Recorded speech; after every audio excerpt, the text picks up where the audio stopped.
really don't want people to focus on what they're taking out, focus on what you're putting in. And when you focus on what you're putting in, those things will naturally fall to the wayside. And then you can have a different conversation with your kids about why you're making the choices that you're making. Instead of, no, you can't have that, that's bad for you, the conversation becomes, we're going to make this choice because it's more nourishing for us, for our bodies and our brains. Welcome to Tilt Parenting, a podcast featuring interviews and conversations aimed at inspiring, informing, and supporting parents raising differently wired kids. I'm your host, Debbie Reber, and today's episode is all about nutrition, specifically the connection between our child's nutrition and their brain, mood, behavior, and overall health.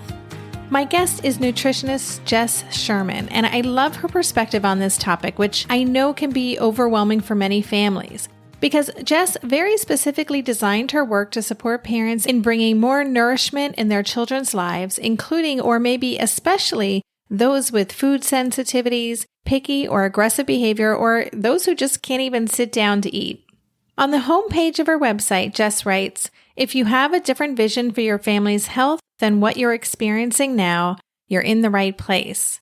I know that describes me, and my hunch is that I am not alone in this. So today, Jess shares with us her ideas around how we can build better physical and mental resilience in our kids by teaching us how to use food as our ally. Jess shares how this resilience means better growth, learning, and mental wellness, as well as reduced symptoms from neurodifferences like ADHD, autism, anxiety, and more. A mom of 3 and a former teacher, Jess is passionate about the intersection of her work in education, health, and personal development, and she's created a lot of resources to help parents raise their resilient health. And the best part is she shares her knowledge in a way that feels actually doable, no matter what the current state of your family's nutritional health is. So I hope you get a lot out of this episode. Before I get to our conversation, a few quick announcements. First, I have some new podcast supporters I want to thank, Marin Troutman and Charlotte Ritz. Thank you so much for being a part of this community and helping support the production costs for this show. I am so grateful for your help. And if you too get a lot out of Tilt Parenting and would like to make a small monthly contribution to help fund the show, it is really easy to do. Just go to patreon.com/tiltparenting and sign up. You can pledge $10, $5, or even $2 a month. Again, that's patreon.com/tiltparenting. And now here is my conversation with Jess. Hello, Jess. Welcome to the podcast. Thank you so much, Debbie, for having me. It's a pleasure. I'm looking forward to covering this topic. You know, I've done over 170 episodes, and I've only really done one in the past that's even explored nutrition. So I'm very interested in hearing your perspective and learning more about your work. So to get started, could you just, introduce yourself? Tell us a little bit about your work in the world and your passion for this subject. Yeah, thank you so much. I'm excited to share this with your community. I started all of this as a teacher. I was a teacher for a lot of years. And as a teacher, I was trained with kind of alternative teaching methods, experiential education. I was dealing with a lot of exceptional kids, a lot of kids who really needed something different. And so, we spent a lot of time in the classroom adjusting things for them and shifting the curriculum and shifting our expectations and shifting the classroom environment and getting them outside and doing all kinds of really cool, wonderful things with them. But even despite that, so many of them were struggling.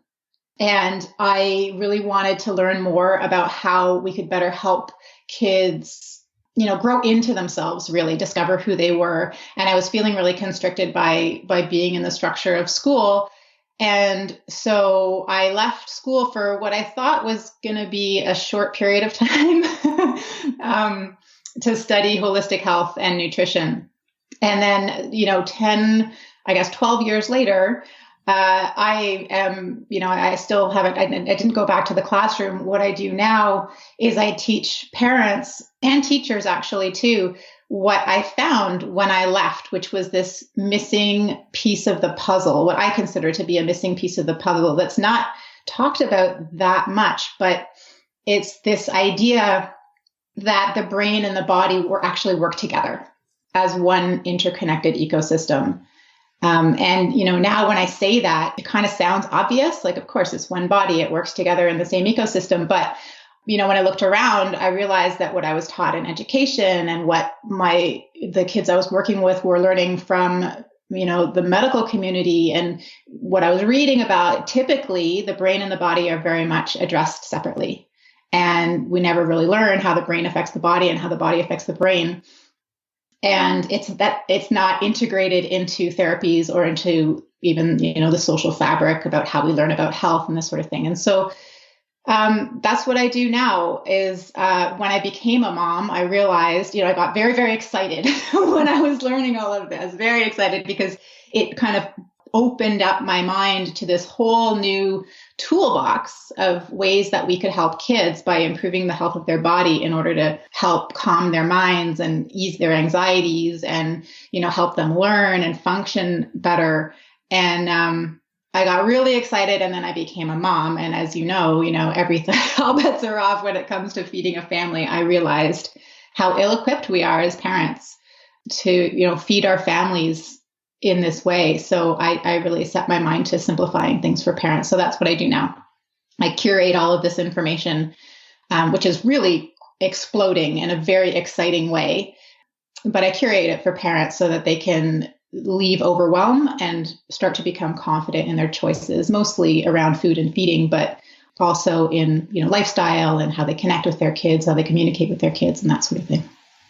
Well, I think that overwhelm piece is really such a big part of this. And I'm so glad that you're out there curating this because I know, personally, I'll just say I've dabbled in nutritional interventions or just even considering our nutrition. But I have, quite honestly, many times just been like, I just can't add this on. Like there's too many other things that seem more pressing. And I do get overwhelmed by the magnitude of what's available and just how to vet information. And I think that I know that I'm not alone in that. I think it does feel very daunting. So let's take a step back. I'm curious to know, when you made this decision and decided to kind of shift gears and really dive into the research, what kind of aha moments did you have or information did you find that really helped you see that connection between, nutrition and behavior? Like what's the most compelling finding that you came across? I felt intuitively that there was a hole in how we were helping kids. So, when I started this was in the sort of mid 2000s, when I left, and it was really fringy. It was really this concept that you could shift something in the body and actually change behaviors and moods was kind of fringy in the conventional medical world. But since then, it has been really, really exciting to see it literally explode. So we're talking, 10 years, maybe close to 15, where there's been a kind of acknowledgement that something is missing, and there's been a little bit more of a crack in the thinking to say, maybe we need to think about things a little bit more holistically. So I was watching this unfold, and then in 2015, this landmark paper came out called Nutritional Medicine as Mainstream in Psychiatry, and it was published in The Lancet. And I was like, wow, okay, so this big medical journal is now publishing. It wasn't research; it was a consensus paper. So it was like a position statement from a group of researchers and medical doctors and academic authors, and they all kind of came together and outlined the need for psychiatry, which, I know we're kind of, this is big medicine for the brain, right? To open itself up to a more holistic framework. And that to me was like, okay, we're at a tipping point where so many kids are struggling with anxiety or aggression or depression or these, what are considered kind of brain issues. And there was this acknowledgement that we need to open up and think about how the body affects the brain. And it was building on all of this research on nutrients, but also the gut-brain connection. This is why it's overwhelming, right? It's because we're really on we've known this kind of intuitively for centuries, that the brain and the body work together, but they haven't been dealt with together. And now the research on this is just literally exploding. So this is why it's overwhelming to parents to be like, well, what do I actually do? Mm-hmm. Right. Mm-hmm. But yeah, and that's on my blog too. People can look up nutritional psychiatry and sort of read all about that. And then from there, I just got really, really interested in the impact of nutrients and of broad spectrum nutrients on our connection around food. So what we eat as well as how we eat. So there's a lot of research we could dive into. Yeah. I don't know how specific you want to get. We could do a week-long series together. Yeah, I know I always try to kind of put myself in my listeners' brains, when I'm doing interviews, and I feel like I'm being overwhelmed already with questions that people would want. Well, can I just sort of address that for a second? Because I think we get overwhelmed when we try to like pull it apart to be like, okay, what supplement does my kid need? Or what food does my kid need? Or what should I take out of the diet?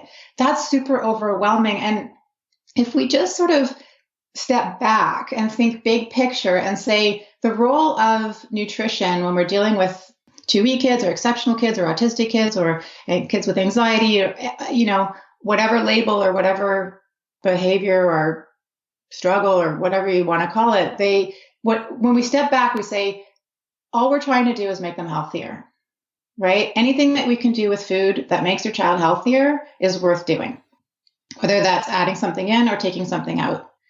And you've got to start with what's manageable. You really do. And you really need this to get, I just want to acknowledge that this is actually exploding really quickly. And we live in an age of too much information, right? Yes. So I would just caution parents to be like, you know what? There's little baby steps you can take. You don't have to go whole hog, like deep in and like change everything overnight. Right. Thank you for that. That already feels better.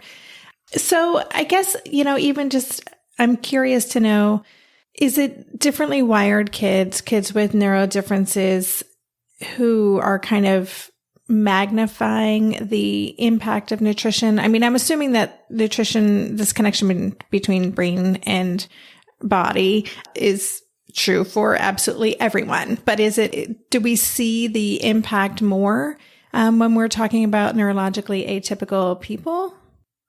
Yeah, I think so. What really helped me understand this better is when I started looking at kids through the lens of resilience and stress, rather than diagnosis or, being different or saying whatever, like just all kids, like you say, they're experiencing stress they're experiencing stress differently. So what we have to work with is understanding and reducing their stress load and improving their stress tolerance. And we have to do that with every kid, and we have to do that with every adult. Like that's just life. We need to address our stress, and we need to improve our stress tolerance. And yeah, with kids who are differently wired and kids with various diagnoses, I wouldn't even call it an imbalance, but that tension between the stress that they have and their stress tolerance has been, there's a wider gap there, or it's been there for a long time. And so, yeah, they are a bit more, they've got less wiggle room. I think of in terms of like filling a glass. If the glass is the body and the water in the glass is their stress. Some kids they're at their limit, or their glass is full. And so, any little transition in their day or unpredictability in their day, which is, if their glass was less full, then they could tolerate that. They could handle that without having a tantrum. It throws them over the edge. So, and I'm with you in that, like, yeah, kids we just want them to be healthy, right? Mm-hmm. I really just want to look underneath diagnoses and look at their sameness. I mean, we do need to understand their differences, and that's important, but also understand that we all can tolerate only so much stress, and we all need to feed our stress tolerance. And that's very much related to nutrition, that whole equation.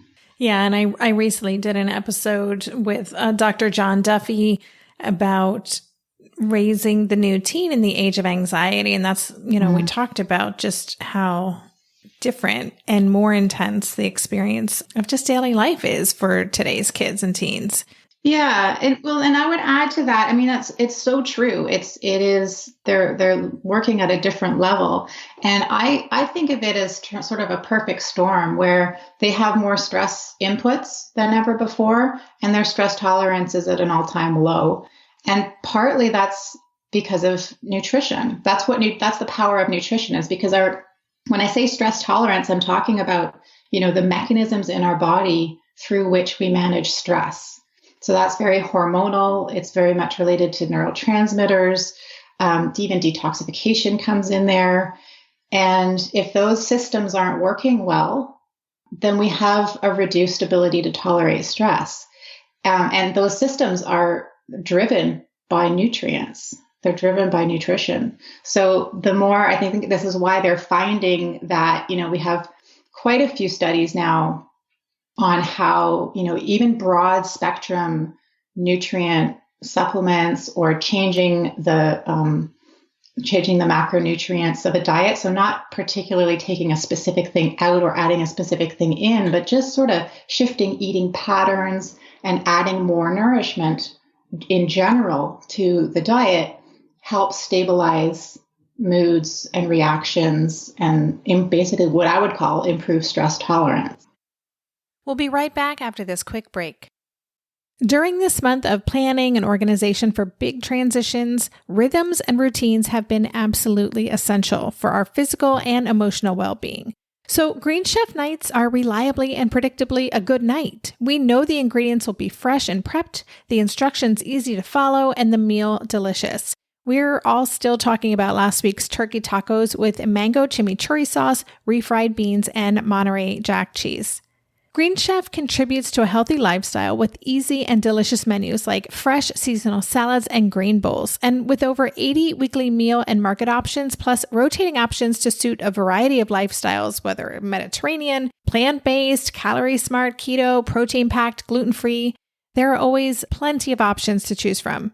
Whatever you select, you'll get farm-fresh ingredients, organic whole fruits and veggies, and premium proteins, all delivered straight to your door. I love those 4 words. Straight to my door. Oh, and one more thing I love about Green Chef, they have an app, which means it's easy to manage meal preferences and delivery from your phone if you want to. And I, for one, want to. I am in that mode where I'm making the most of little moments like waiting in line at the pharmacy or for the F train to pull into the station to tackle all of those to-dos. So the convenience of an app is key for me. Green Chef has a special offer for Tilt listeners. Go to greenchef.com/tilt50 and use code TILT50 to get 50% off plus 20% off your next 2 months. That's 50% off plus 20% off your next 2 months when you use the code TILT50 at greenchef.com/tilt50. Maybe I've watched too many seasons of The Amazing Race, but every time I have to go somewhere on the subway, I treat it like a competition. It's all about making the right gut decisions about which route will get me there the fastest. Sometimes those decisions get me where I'm going early, and other times my gambles don't really pay off. Probiotics can't help with most gut decisions, but if your gut needs a little support, Ritual has your back. Their Symbiotic Plus, a 3-in-1 supplement, has clinically studied prebiotics, probiotics, and a postbiotic to support a balanced gut microbiome. I've been using Symbiotic Plus for about 6 months now, and it's become a core part of my morning routine. I take the mini capsule every morning while making my way through my inbox, whether I'm at home or I'm on the road, because it doesn't need to be refrigerated. And the capsule itself is delayed released, which helps it survive the harsh conditions of the upper GI tract for delivery to the colon, and that's exactly where we want it to go. Ritual invested in a study modeling the human colon, which showed that Symbiotic Plus significantly increased microbial diversity and the growth of beneficial bacteria. There's no more shame in your gut game. Symbiotic Plus and Ritual are here to celebrate, not hide your insides. Get 25% off your first month for limited time at ritual.com/tilt. Start Ritual or add Synbiotic Plus to your subscription today. That's ritual.com/tilt for 25% off. I'm sure that there are some specific things when you really look at the individual that might help, support them depending on what's going on in their lives. However, it sounds like there are some kind of general things that many people are just not getting right or that could be improved upon. So could you share with us what some of those general things are that either whether it's things people are lacking or things people need more of kind of across the board? Yeah, well, that's a really nice way to look at it. When you're shifting diet, like where do you start is to reduce the things that are getting in the way of good health and focus on improving the things that nourish the body. And this is something, and I'll talk about some specific things, but this is a big topic because I think what happens when people start to think about changing a person's diet, a child's diet, they immediately start to think about what needs to go.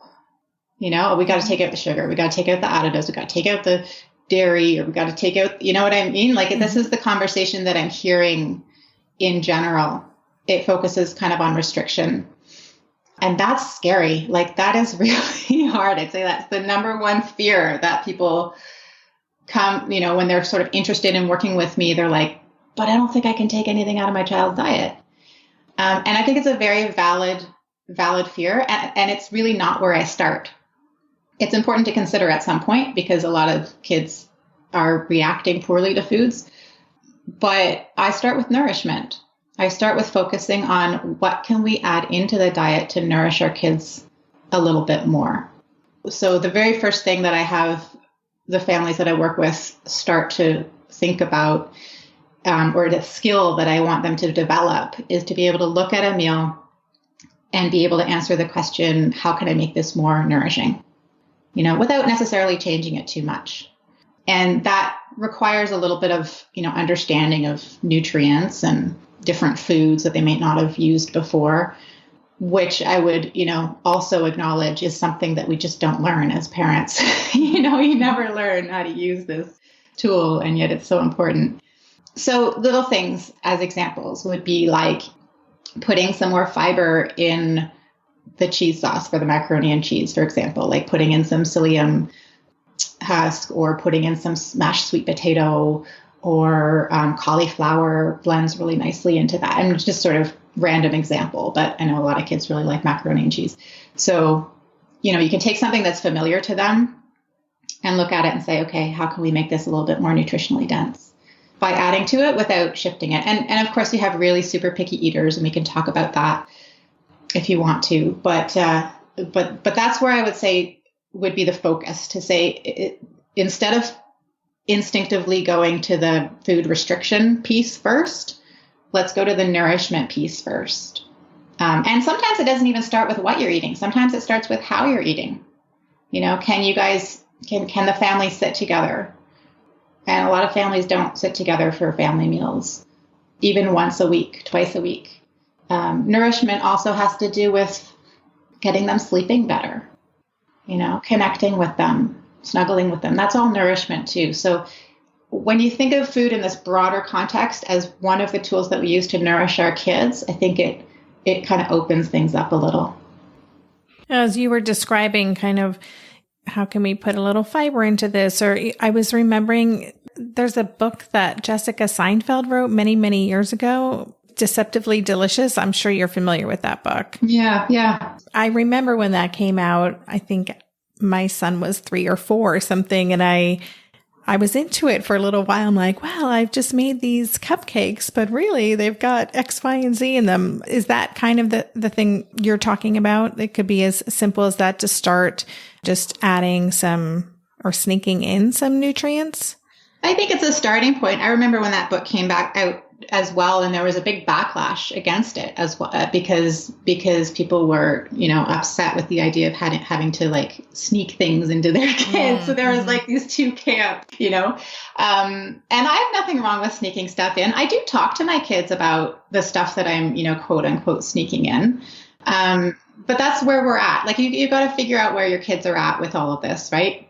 My kids, we've been talking about it for years about, what the body needs and, why I put cauliflower in the sauce and, whatever, all these weird things. And we laugh about it sometimes too, because sometimes it doesn't turn out so well. And, the kids know that I do what I do and they know why I do what I do. But if you have a super picky eater, I mean, their body needs these foods and their cells on a cellular level need to learn how to recognize them as well. So if you need to start by, shifting the palate by getting these foods in a way that's not threatening to them, then that's a great place to start, And some people can't even start with the food. Some people have to start with some supplements and get those in and just get those nutritional bases covered and then start expanding the palate using different foods. So it really depends on where you're starting from. Are there some signs that parents should be on the lookout for that their child could really benefit from some nutritional changes in their diets? I mean, I think the kind of simple things are, well, my child really gets hyper after having sugar or, these kind of broad things. But are there any signs or indicators that a child really needs some support in this area? Yeah, I mean, I think really all children do, no matter what. I do think they're living in this perfect storm. They've got so much stress to deal with. And our food is not what it used to be, sadly. So and this is one of the things I tell people when they're embarking on this is that, we're not fixing your child. We're not fixing anything. We're just nourishing. We're just nourishing the whole family. And we could all use, I talk about it as like a two-pronged process. We have to clean up and we have to build. And all of us can use a little cleaning up and a little building. So, there are real specific nutrients that have been studied. There's been a lot of really interesting study on cholesterol, on actually having low cholesterol being associated with aggression and anger, suicidal ideation, that sort of thing. It's really quite compelling. So, there's a lot of really amazing research on the connection between copper and zinc, that some kids are high in copper and low in zinc and vice versa. And that can be associated with things like depression and apathy or even executive function issues, because copper and zinc are both very much involved in the dopamine pathway. And dopamine is the neurotransmitter that's most associated with executive function issues and that activity of the frontal cortex. So yeah, you could pull it apart and you could get real specific. And I've reviewed some of these studies on my blog, so people can go take a look if they're interested. But, really in terms of the broad strokes, I think we can all use a little bit of cleaning up and building. We can all use a little bit more focus on how we're nourishing our bodies, because it's something that has kind of fallen to the wayside for a lot of us. It's like you eat when you can, you eat what you can when you can. Mm-hmm. Yeah. Yeah. And I think it used to be fast food versus whatever, like fast food was the negative thing. And not that it still isn't, but I notice so many of these, nutrition bars and, food products that are sold at places like Whole Foods or, places that have a good reputation and they're easy, right? It's easy to eat a bar and you think it's really nutritious, but it's still steering us away from eating what I imagine are better foods for us. Well, I mean, eating the way we should be eating for many of us requires like a total overhaul in our lifestyle, right? Because you have to make food, you have to make time for it, you have to find money for it, you have to make space for it. And it's been really crowded out in our busy lives for a lot of us. So, sometimes it's just sort of takes a rejigging. People sort of get to a crisis point. They're like, okay, we just need to rejig. We just need to simplify. And that's one of the things I support is just general simplification of life and getting back to the basics. I mean, really what I'm teaching parents is just getting back to the basics of healthy connecting, and healthy eating and healthy living. But sadly, it's sort of that kind of needs to be a conscious move for a lot of us because the default is to just get busier and busier and busier and busier. Right. And so while you're doing that, the bars can be really helpful, because they do have some nutrition in them. They're not the best, but, we can only do what we can do when it comes to changing something so fundamental as diet, right? So, a little tip would be, if you're going to choose a bar because you have to nourish your child and you've got to eat on the go or what have you, take a look at the sugar content. And try to get one that is lower in sugar, and then look at what the sweetener ingredient is as well. And at least choose one that has a real sweetener, like cane sugar, for example, versus high fructose corn syrup. That's a step forward. If you can pick one that is higher in fiber, I think that one of the very first things we talk about in Nourishment with the group that I work with is fiber, getting more fiber into our kids, aiming for, 25 grams or so of fiber a day, which once you start looking at product labels, you realize how little fiber we eat. So choosing a bar that's higher in fiber and lower in sugar is a great way to start, and has, real ingredients versus, processed ingredients. Are there any kind of, sugar obviously is one of them, or high fructose corn syrup? Are there any other bigger culprits or things that we really want to pay attention to, the amount our kids are taking in? We hear about food dyes, like any kind of red flags when families come in to see you that you do want them to address and work on getting out of their kid's system? Well, again, we want to look at what they're eating through the lens of nourishment. So I get them to ask the question when they're choosing something: is this nourishing? Is this nourishing my child? Our kids need lots of premium fuel. They're growing. They're growing fast, and they're very nutrient hungry. So is this food going to nourish them, not just fill them up? And then we can look at, something like sugar.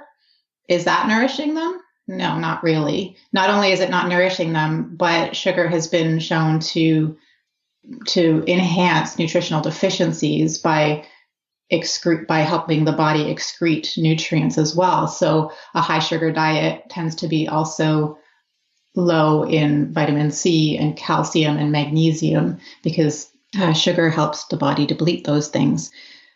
And then chemicals would be the other. If there were two low-hanging fruit things that I think give you big bang for your buck, if you're going to focus on taking something out, it would be reducing the sugar and reducing the chemicals, because again, they're not nourishing, they're not helping the project of what we're trying to do.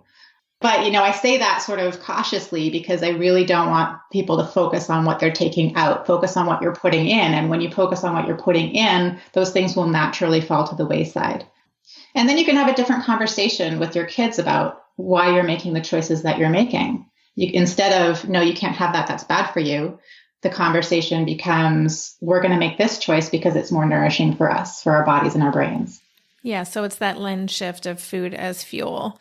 Yeah. And that doesn't mean that we can't have food to enjoy or for dessert sometimes and that kind of thing. But it's more, it sounds like it's just being conscious of what we're putting in our bodies. It is. It's starting to make the connection between what we're fueling our bodies with and how we're feeling. Right. And depending on the age of the child, that's going to be a different conversation. For, with a 2-year-old, it's going to be a different conversation than with a, 15-year-old. But ultimately, I think that's the piece of that conversation that we no longer we don't learn about, first of all, as parents. And so we're not equipped to teach it to our kids so that they can make the connection between what they're fueling their body with and how they're feeling. We'll be right back after this quick break. Hey there, it's Debbie. I love making this show and sharing conversations about how to support our awesome neurodivergent kids. I've seen how even one little insight from an interview can spark a big shift in daily life. But I know that raising complex kids can be messy and lonely. And just when we think we figured it out, something comes up that boots us right back to feeling overwhelmed and stuck. That's why I've poured everything into creating a way for parents like us navigating complex parenting journeys to join together and chart a path that feels positive, hopeful, and doable. It's the brand new Differently Wired Club experience. In the club, you'll get personal support from me and other seasoned parent coaches, 6 live calls every month where you can connect and get your personal questions answered, the opportunity to learn directly from authors and experts like I have on this show, monthly themes for getting specific and tactical, an exclusive private podcast feed, and the best, most generous community of parents. Seriously, these folks show up for themselves and each other, and that right there is really everything, because it's a daily reminder that we're not alone. Our kids aren't broken, and we have totally got this. The recently rebooted Differently Wired Club is on a brand new platform with its very own iOS and Android app. It is such a great space. However you learn, whatever your style, no matter the ages, genders, and neurodivergent profile of your children, the Differently Wired Club can help you cultivate the positive shifts you're hoping for. Join us today by going to tiltparenting.com/club. That's tiltparenting.com/club. I hope to see you on the inside.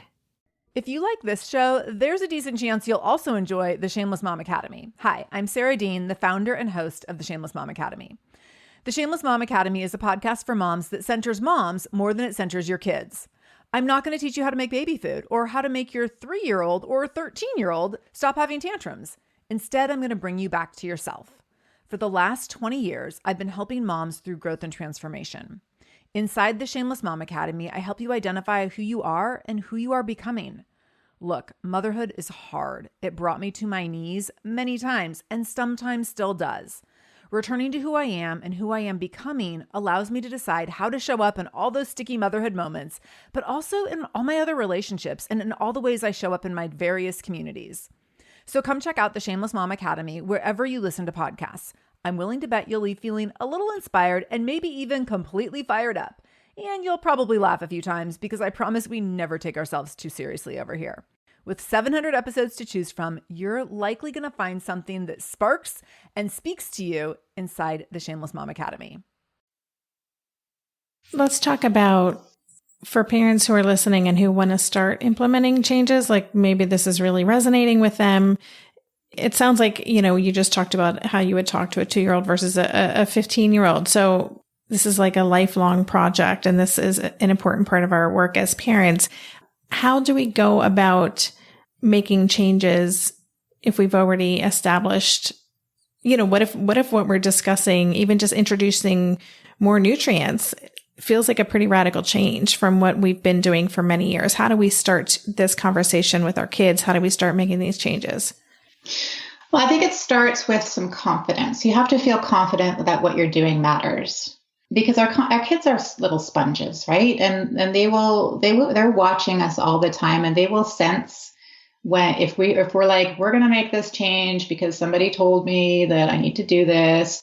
It's not going to fly as much as if you come at it with a sense of confidence and say, guys, we need to nourish ourselves because we want to function better, because we've got goals and we've got, ideas we want to build on, and we want to, feel good in our day. So you need to build that confidence first off.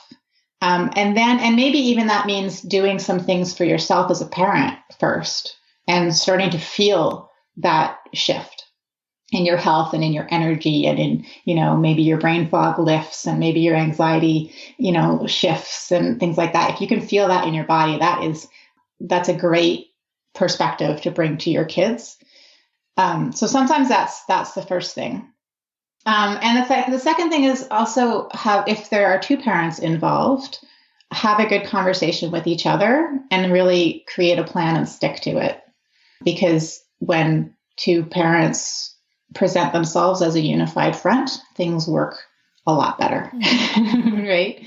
And consider what's doable. Consider what's doable. So I break it down in my work, in my book, and on my website. You'll read about it too. I break it down into 4 areas that we need to explore.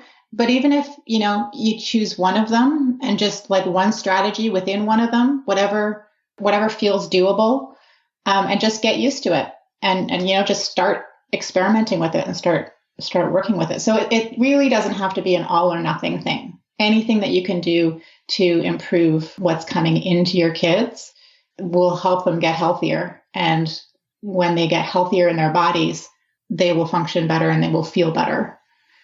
Right. As we all do. And then part of what we can do is also help make that connection for them, right? Like talk about that. Oh, did you notice? I noticed that you seemed to sleep better last night, or I noticed that you seemed a little calmer. Like, I think that's an important part of our role too, right? For sure. Yeah. Yeah. And understanding that like not everybody understands this perspective. I want to stress again, it's a fairly new way of thinking about the brain, that it has anything at all to do with the body, that something in the body like a nutritional deficiency or an allergy or an infection or a blood sugar instability could actually affect mood and behavior and cognitive functioning and executive functioning. It's a pretty new way of understanding things, but it's catching on quickly. So I'm just curious, are there any common challenges among your clients when people come to you? Like, what is the number one thing or one thing that you see typically creates challenge when parents are trying to make these changes in their families? I think not having both parents on board is a big one. And I've actually, it was such a big thing that I created a script that people can actually download and just some ideas. Because often it's one of the parents will engage with me and learn about this and start to feel really secure and confident in the idea that when you nourish the body, you also support the brain. And then they present it to their parenting partner, and that person is not on board. And so there's a reframing of things that has to happen. There's a conversation that has to happen there. Otherwise, it's just not going to translate to the kids.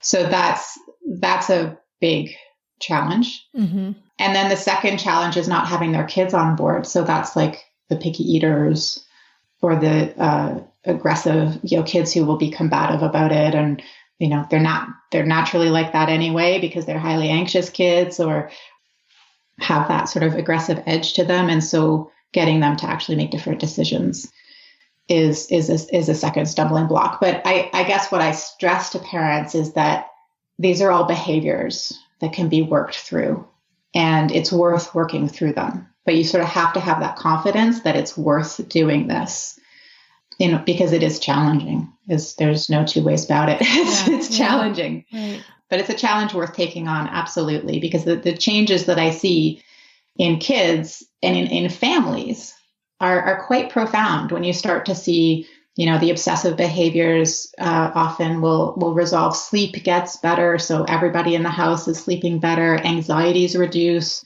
so transitions become easier. Conversations become easier. Relationships become closer. It's really quite a transformation. That all sounds wonderful. Yes. So you recently wrote a book called Raising Resilience, Take the Stress Out of Feeding Your Family and Love Your Life. Can you just take a few minutes to tell us about the book and what listeners could find inside?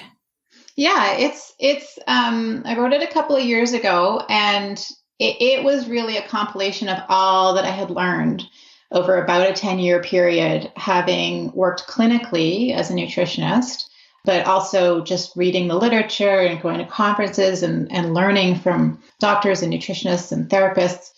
I felt myself saying the same things over and over and over, like the basics of we need to clean up, we need to build. There were really some basic things that needed to be addressed in order to raise the resilience of the body. And I was noticing, there was a lot of conversation about resilient kids, but the idea that nutrients and what we eat and how we eat had any impact on resilience wasn't really being talked about that much. So this idea of stress tolerance started forming in my mind, that the idea that we manage our stress using nutrients, quite literally. In part. I mean, there's other things we can do to manage stress as well. But if we don't have hormones and neurotransmitters functioning, which are all built out of nutrients, then we don't handle our stress very well. So the book kind of outlines that. What are some of the biggest biological stressors, the stressors in our bodies that are adding to our stress loads? So things like yeast and blood sugar instability and the gut-brain connection is all talked about in there. And then what are some of the strategies, concrete strategies that we can do to bring more nourishment into our kids' lives so that we improve their stress tolerance. So that's what the book is about. Well, and you also just, listeners, I'll have a link to Jess's book on the show notes for this page, but also your website is just chock full of, wonderful information. You have a very, a blog that you've been keeping for a while with great content. You have a lot of resources. So you have a whole section on autism and ADHD, which I know is something that our listeners are going to want to check out. So as a way to kind of wrap up, can you just tell listeners where they can find you? And if they're going to go to your website, do you have any favorite resources they should tap into? Yeah, I mean, I've got a lot of resources on there because I just feel so passionately that this is foundational. This is, if you can get this piece in place, then all the other therapies and work that you do to help your kids, whether it's educational or medical, even, it works better. It just works faster and it works better once the building blocks are in place. So I've got a lot of information resources on there, which is just straight up information. And then I've got coaching resources as well, where I actually walk people through it. The most intense of those is called my Resilience Roadmap, which is walking parents through 3 months of just, reframing how you're going to deal with food in your life, feeding and food, nourishing, really. And I really feel like it's one of a kind because the focus is very much on nourishment and the focus is on connection. Like, we have to make these diet changes with connection front of mind. I feel like connection with our kids, between our kids and ourselves, but also with our kids and their food. Like, that's a relationship that has to remain intact as well, right? Mm-hmm. So that I feel very strongly about that when we're dealing with kids is very different from, trying to change the health of yourself or your spouse. We're working with kids, so it's very specific. So all of that is at my website, which is jesssherman.com. And I'm constantly trying, like I say, to curate this for people because I know it's overwhelming, but there are some real broad spectrum, broad strokes. So maybe we could link to some of the specific blog posts that outline those broad strokes of where to start and how to start conceptualizing this project. Yeah, that sounds great. So you can share those with me and listeners. I will include all those on the show notes page. And I'm already thinking I just need to have you back on the show for a follow-up. And I may just reach out to the community and curate some questions because I think your approach to this conversation is really in alignment with Tilt and with our community. So I just want to say thank you so much for sharing with us today and for doing this work. And the teaching profession lost somebody, but it's great that you're doing this really important work for all families. So thank you so much. Well, thank you so much, Debbie. What's so interesting is that the teaching community is now reaching out to me more, which is very cool because they see this in the classroom, right? They see, okay, we're in the business of helping kids develop into their best selves. And so we need to know a little something about nourishment. And so I'm actually starting to do a little bit more work with teachers, which is really, really fun to get back to my roots. So thank you so much for having me, Debbie. I do resonate with this whole concept of just tilting your perspective. I love how you talk about that. Tilt your perspective a little bit, and then things become a bit easier, a little bit less overwhelming. So thank you for doing what you do. Oh, thank you so much. You've been listening to the Tilt Parenting Podcast. For the show notes for this episode, visit tiltparenting.com/podcast and search for this conversation. If you like what you heard on today's episode, I would be grateful if you could take a minute to head over to Apple Podcasts and leave a rating or a review. Thank you so much for helping us stay visible so people who would benefit from the show can easily find it. If you want to support the show and help me cover the cost of production, please consider joining my Patreon campaign. To support the show, just visit patreon.com/tiltparenting. Lastly, if you aren't already part of the online community at Tilt, I invite you to sign up at tiltparenting.com on the box in the bottom where it says Join the Revolution. Every Thursday, I send out a short email with a quick note from me, a link to that week's podcast episode, and links to 5 stories from the news that week that are relevant to parents like us. Again, you can sign up and learn more about Tilt at www.tiltparenting.com. Hey, are you a parent of a teenager? Are you feeling overwhelmed about how to be what they need while also holding limits and boundaries that keep them safe? Are you tired of conversations that negate how messy this season of parenting is? Well, I've got you. My name is Casey O'Rourke. I am a positive discipline trainer, parent coach, and the host of the Joyful Courage podcast. Every week, I come to you with an interview digging into tough topics with experts I trust and solo shows that go deep into the personal growth and mindset needed to raise teens in a way that grows them into confident, capable young people. I am not afraid of getting real about the intersection of conscious parenting and the teen years, while also bringing in vulnerability, humor, and lightness. I'm walking the path with you and honored to serve. Listen to Joyful Courage on Apple Podcasts, Spotify, or wherever you consume podcasts.